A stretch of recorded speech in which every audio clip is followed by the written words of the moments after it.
কাবা ঘর নির্মাণের কাজ শুরু হলো, বিশ্বনবী পাথর টানতে শুরু করলেন। বিশ্বনবীর বয়সের 8-10 বছরের ছোট বাচ্চারা সবগুলা লুঙ্গি খুলে কাঁধে লইছে। সব বাচ্চারা লুঙ্গি খুলে কাঁধে নিয়েছে, আর ওই কাঁধের লুঙ্গির উপরে পাথর নিয়েছে যাতে ব্যথা না পায়। বুদ্ধি আছে। লুঙ্গি খুলে কাঁধে রেখেছে, কাঁধের উপরে পাথর রেখেছে, কিন্তু বিশ্বনবী সবাই পাথর টানে একটা, বিশ্বনবী টানে দুইটা, কিন্তু বিশ্বনবী লুঙ্গি খোলে না। কি নবী ছিলেন, কি লাজুক ছিলেন! এখন আমাদের মধ্যে লাজুকতা নাই। বিশ্বনবী এত লাজুক ছিলেন, হালিমাতুস সাদিয়া বলে 5 বছর কুরাইশি মুহাম্মদকে আমি লালন পালন করলাম, একদিনও কাঁদতে দেখি নাই। ক্ষুধা লাগলেও কাঁদে না, ব্যথা পেলেও কাঁদে না, শুধু লজ্জাস্থানের জায়গা থেকে কাপড় সরে গেলে মুহাম্মদ চিৎকার দিয়ে ওঠে। কি লাজুক ছিলেন!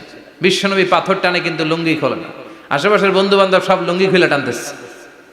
চাচা আবু তালেব দৃশ্যটা দেখলেন, কিরে সবাই লুঙ্গি খোলা, এটা লুঙ্গি ছাড়া কেন? এটার গায়ে তো লুঙ্গি আছে। বিশ্বনবী ডেকে বললেন, মুহাম্মদ লুঙ্গি খোলো। কি খোলো?